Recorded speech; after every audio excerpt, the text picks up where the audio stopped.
Berbicara tentang AC Milan selama satu dekade ke belakang, rasanya mudah bagi kita untuk bersepakat bahwa mereka tengah berada di periode semenjana. Namun, perlahan tapi pasti, kesabaran berbuah manis. Kini, AC Milan lebih stabil dan kokoh. Bersama Paolo Maldini sebagai direktur teknik, AC Milan mulai memperbaiki sejumlah permasalahan yang ada. Dari permasalahan finansial sampai pembelian pemain, Maldini dapat diandalkan untuk mengemban tanggung jawab tersebut. Pengaruh Maldini sendiri terhadap kebangkitan Milan bisa dibilang sangat krusial. Pelatih Stefano Pioli mulai menemukan formula terbaik untuk Rossoneri. AC Milan kembali bersaing di papan atas Serie A dan mentas lagi di panggung Liga Champions. Kemampuan menyatukan pemain muda dan senior membantu AC Milan meraup poin demi poin setiap pekannya. Melihat apiknya performa tim kesayangan, Milanistik kini boleh berbangga. Setan merah orisinal telah bangkit kembali di tanah Italia.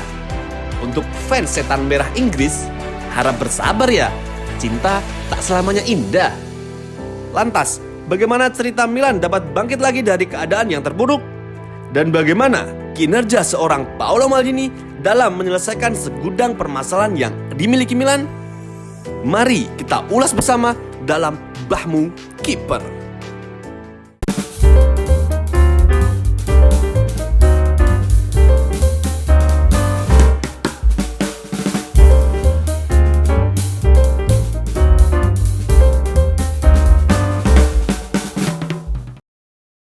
Fans Milan mungkin sedang tersenyum lebar karena tim kesayangannya telah kembali menjadi kandidat kuat peraih Scudetto setelah sekian lama.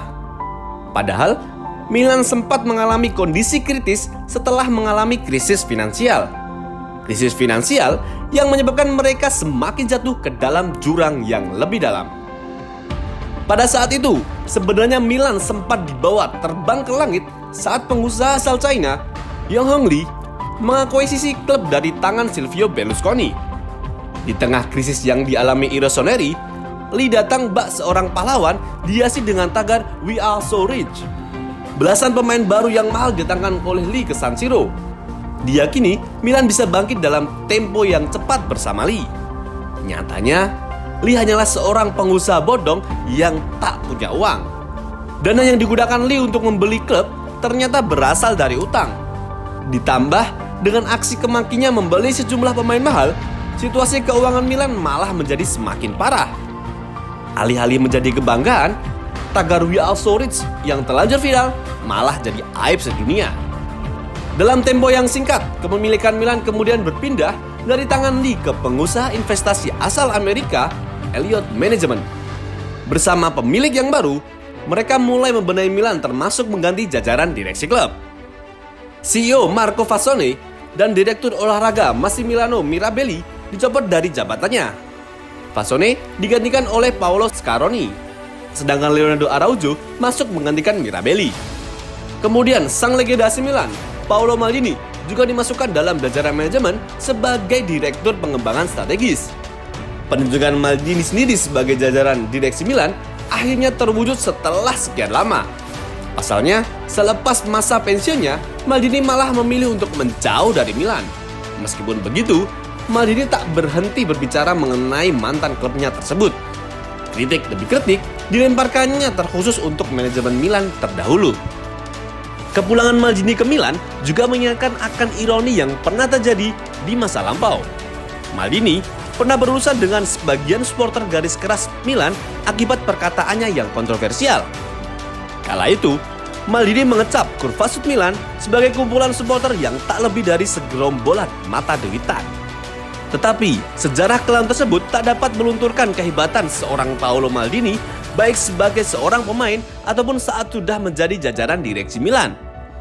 Semenjak diangkat menjadi direktur teknik menggantikan Leonardo yang hijrah ke Paris Saint-Germain, Maldini menunjukkan kinerja yang memuaskan. Sebelum ditunjuk sebagai direktur teknik Milan, tagihan gaji yang dimiliki Rossoneri pada musim 2018-2019 mencapai angka 143 juta euro. Setelah Maldini menjadi direktur teknik, tagihan gaji Milan saat ini berkurang 43% menjadi hanya 82 juta euro. Gazidis juga fokus memperbaiki proses transfer dengan menunjuk Geoffrey Moncada sebagai kepala pemandu bakat Milan. Moncada sebelumnya bekerja selama 6 tahun untuk AS Monaco. Kinerjanya sudah terbukti sukses menemukan berbagai bakat yang akhirnya dipoles oleh Monaco, termasuk Mbappe. Analisa dari tim Moncada kemudian diteruskan oleh Maldini. Ia akan memujuk para pemain yang ditargetkan untuk bergabung ke Milan. Contohnya, seperti Sandro Tonali yang semula santer diberitakan merapat ke Inter Milan, Maldini mampu meyakinkannya untuk berbelok dan bergabung ke AC Milan. Otak Paolo Maldini juga dipaksa berpikir keras tatkala dua penggawa Milan, Hakan Calhanoglu dan Gianluigi Donnarumma, segera habis masa kontraknya. Keduanya sama-sama ingin mendapatkan kenaikan gaji. Parahnya lagi, Mino Raiola yang menjadi agen Donnarumma meminta komisi sampai 20 juta euro sebagai syarat bertahan di Milan. Ruwetnya negosiasi pada akhirnya membuat Milan memutuskan untuk melepas keduanya secara gratis. Tetapi, Paolo Maldini tak tinggal diam dan berpasrah diri kepada nasib. Paolo Maldini enggan menuruti permintaan manja Calhanoglu dan Donnarumma beserta Mino Raiola. Saat Donnarumma yang semakin menjauh demi mengejar dolar ke PSG, Maldini lantas berdiskusi dengan tim teknis dan pelatih Stefano Pioli untuk mencari pengganti kiper yang sepadan. Dari diskusi tersebut, melejitlah nama kiper Lille, Mike Maignan. Berbekal dana 15 juta euro saja, sang kiper resmi didaratkan di San Siro. Maldini coba membuktikan bahwa permintaan agen atau rewelnya para pemain tak akan membuatnya takluk. Maldini tak akan gentar dengan siapapun. Sebaliknya, ia akan bersikap tegas kepada para agen maupun pemain yang terikat kerjasama bersama Milan. Kinerja baiknya tersebut juga mengantarkan Maldini berdamai dengan klub fasuit Milan yang juga mengapresiasi kerjanya. Kebangkitan Milan juga diawali saat Stefano Pioli mulai ditunjuk Gazidis sebagai nahkoda baru. Awalnya, nasib Pioli tak jauh beda dari mantan pelatih Manchester United Ole Gunnar Solskjaer. Mereka berdua punya kemiripan cerita dengan ditunjuk sebagai manajer sementara yang kemudian diberi kepercayaan penuh untuk menangani timnya. Tapi, agaknya nasib Pioli ini lebih beruntung karena tak ada Harry Maguire di Milan. Di bawah asuhan Pioli, Milan juga mampu bermain lebih menyerang dan agresif. Milan menerapkan high pressing dengan orientasi pemain untuk merebut bola di area yang tinggi. Skuad Milan saat ini juga sangat menarik untuk diperhatikan. Pioli memadukan pemain muda dengan pemain senior di dalam skuadnya, sehingga permainan Milan terasa lebih energik berbalut dengan pengalaman yang diberikan oleh para pemain senior. Sejumlah transfer yang dilakukan juga menjadi berkah tersendiri bagi AC Milan. Kedatangan Brahim Diaz, Fikayo Tomori, Olivier Giroud, hingga Mike Maignan mampu memenuhi ekspektasi Milanisti. Pioli juga paham betul untuk memanfaatkan keberadaan mereka di Milan. Olivier Giroud menjadi salah satu nama yang menarik untuk diberi perhatian secara khusus. Striker jagung tersebut sudah tak lagi muda dan kerap kali diremehkan. Terlebih lagi, ia memilih nomor 9 yang konon katanya terkutuk di Milan. Namun, pria berkebangsaan Prancis itu membuktikan kepada dunia bahwa dirinya belum habis.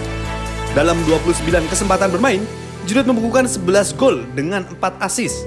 Rekor yang tidak buruk bagi seorang striker berusia 35 tahun tersebut. Terlebih lagi, ia juga sering tampil moncer dalam laga-laga besar. Namun tak lupa, kebangkitan Milan juga diawali dengan kembalinya Zlatan Ibrahimovic ke San Siro. Ibra memang seorang pemain kelas dunia, tapi sulit dipercaya ia bisa memberi perubahan sebesar itu bagi AC Milan, terlebih dengan usianya yang sudah mencapai kepala 4.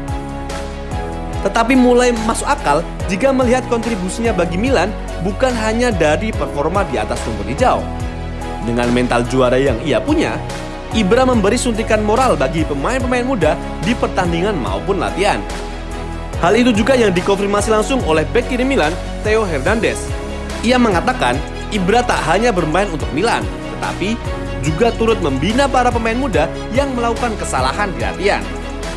Maldini dengan segala yang ia punya menjelaskan pentingnya peran Ibrahimovic di luar lapangan. Salah satunya mengenai jiwa kompetitif yang dimiliki Ibra ketika latihan. Menurutnya, mentalitas Ibra adalah contoh luar biasa bagi pemain lainnya untuk meningkatkan kualitas dan mental para pemain Milan. Mentalitas juara memang merupakan hal yang sangat penting dalam sepak bola. Klub boleh saja kaya, tetapi Tanpa mentalitas juara, mereka tidak akan mendapatkan apapun selain uang jajan yang lebih besar. Tanya saja pada Donnarumma, seharusnya ia sekarang paham betul akan hal ini, bukan?